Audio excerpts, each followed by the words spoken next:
When I was 14, I had the idea to make an album that took the smallest feelings and emotions from my tiny little life and turned it into something that I could believe in, right? Something bigger, something more colorful, something more fun. I spent the first 17 years of my life trying to run away from here. And every time I would sit down and I would make a song, that pain would go away.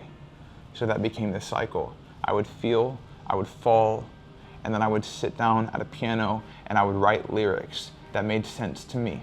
And I would capture these feelings that captured me. And they became like lightning in a bottle that I would just put up on my shelf. And every single time a song got finished, it felt like a triumph.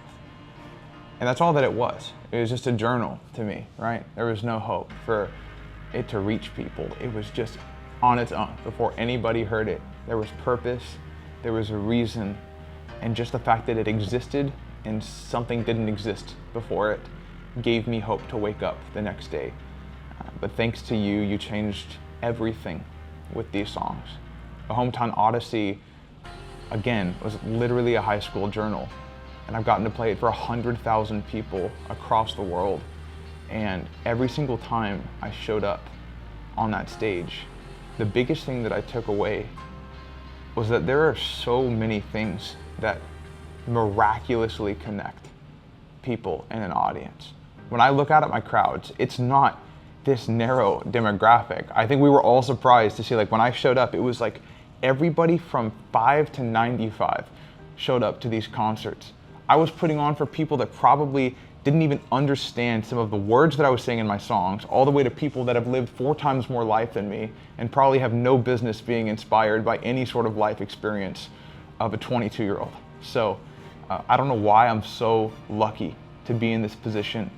And, you know, from a Hometown Odyssey to the Deluxe, which was really just me trying to hold on to those last little moments, those like fleeting, fiery moments of childhood before I step out into whatever is next and create what I was born to create, because I want to do more for you, because you've given me so much to create for and so much to live for and so much to fight for.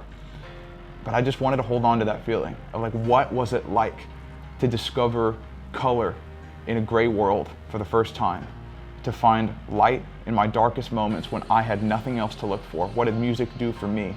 And I got to relive that experience of finding it for the first time every time that I saw you experiencing it live. So I leave you with this. This is the end of A Hometown Odyssey. We had some vinyls left from the tour. I just wrote a couple goodbye notes, kind of what the album meant to me. And I just thank you so much for what you've told me and what you've showed me it means to you. And it's going to be a bit, but I hope you're patient with me. And I have a lot left to give. So I'm forever grateful for you, and I'll see you soon.